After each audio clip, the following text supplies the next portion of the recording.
সহবাসের পরে মেয়েদের জন্য ফরজ গোসল না করে ঘরের কাজকাম রান্না বাড়া ইত্যাদি করা, বাচ্চাকে দুধ খাওয়ানো, এগুলো জায়েজ আছে নাকি না জায়েজ? গোসল ফরজ হওয়া অবস্থায় গোসল না করার আগ পর্যন্ত কয়েকটা কাজ করা নিষেধ। 1, নামাজ পড়া নিষেধ। 2, তওয়াফ করা নিষেধ। 3, মসজিদে অবস্থান করা নিষেধ। 4, কোরআন স্পর্শ করা নিষেধ। 5, কোরআন পড়া নিষেধ। এই 5টি কাজ ছাড়া আর কোনো কাজ কিনা নিষেধ না। অতএব সহবাসের পরে কোনো মেয়ে, কোনো মহিলা তিনি যদি গোসল না করে, ফরজ গোসল না করে তিনি যদি কি করেন, গৃহস্থলীর কাজকাম করেন, রান্না বাড়া করেন, অন্য কাজকাম করেন, বাচ্চাকে দুধ খাওয়ান, এগুলো এই 5টি নিষিদ্ধ কাজের আওতায় যেহেতু নাই, অতএব সেটা জায়েজ আছে।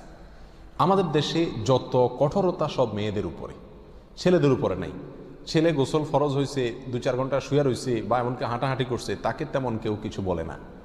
সমস্ত চাপগুলা মেয়েদের উপরে।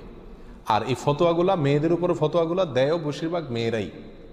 কথার কথা, ননদ আছে, শাশুড়ি আছে বা অন্য কেউ আছে বা জাল আছে, তো তারা খোঁচাইতে শুরু করে যে গোসল না করে বাচ্চাকে দুধ খাওয়াচ্ছে। কোনো বাচ্চা কাঁদতে কাঁদতে মরে যায় কিন্তু দুধ খাওয়ায় না, কেন? কারণ গোসল করে নাই। তো এগুলো না জানার কারণে হয়েছে। ফরজ গোসল না করে 5টি কাজ করা নিষেধ, এর বাইরে আর কোনো কাজ নিষিদ্ধ না। অতএব এমনকি আপনি রোজাও রাখতে পারেন, কি ফরজ গোসল না করে রাখতে পারেন বলতে সাহারি খেতে পারেন, সাহারি খেয়ে রোজা শুরু করতে পারেন। তাহলে আপনি বাচ্চাকে দুধ খাওয়াতে পারবেন না, কে বলেছে? বাসায় কাজ করতে পারবেন না, কে বলেছে? তবে হ্যাঁ, যদি আপনি ফরজ গোসল একটু দেরিতে করতে চান কোনো কারণে, তাহলে সেক্ষেত্রে অন্যান্য কাজ কামের সুবিধার জন্য ওযু করে নেওয়া উত্তম। সহিহ মুসলিমের এক হাদিসে আসছে, নবী আলাইহিস সালাম গোসল ফরজ হলে ওই অবস্থায় যদি কেউ ঘুমাইতে চায়, শুয়ে থাকতে চায় অথবা অন্য কোনো কাজ করতে চায়, তাহলে তাকে ওযু করে নেওয়ার পরামর্শ দিয়েছেন। অতএব ওযু করে নিয়ে এরপর অন্যান্য কাজ করা উত্তম। এর বাইরে ওযু ছাড়া যে সে কিছু করতে পারবে না, ব্যাপারটা এরকম না। একবার আবু হুরায়রা রাদিয়াল্লাহু তাআলা আনহু, তার সাথে নবী আলাইহিস সালামের দেখা হয়েছে কোনো এক রাস্তায়, এই অবস্থায় যে তার গোসল ফরজ হয়েছিল। তো আবু হুরায়রা রাদিয়াল্লাহু তাআলা রাসূলুল্লাহ সাল্লাল্লাহু আলাইহি ওয়াসাল্লামকে দেখে এড়াইয়া চলে গেছেন, একরকম পালায়া চলে যাওয়ার মতো, যায় তাড়াতাড়ি করে গোসল টোসল করে তারপরে আসলেন। নবী আলাইহিস সালাম জিজ্ঞাসা করলেন, আবু হুরায়রা তুমি কই গেছিলা, তোমার দেখলাম?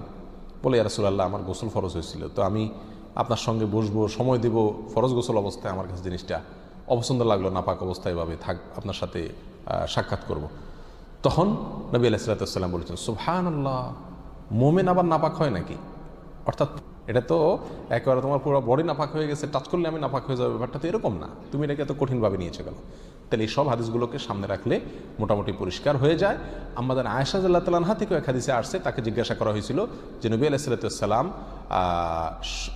গোসল ফরজ হলে তিনি ঘুমোতেন কিনা। তিনি বলেছেন হ্যাঁ, ঘুমাতেন। কোনো কোনো বর্ণনা আসছে ওযু করা ছাড়াও ঘুমাতেন। তাহলে বোঝা গেল ওযু করে নিয়ে ঘুমানো, ওযু করে নিয়ে কাজকাম করা উত্তম।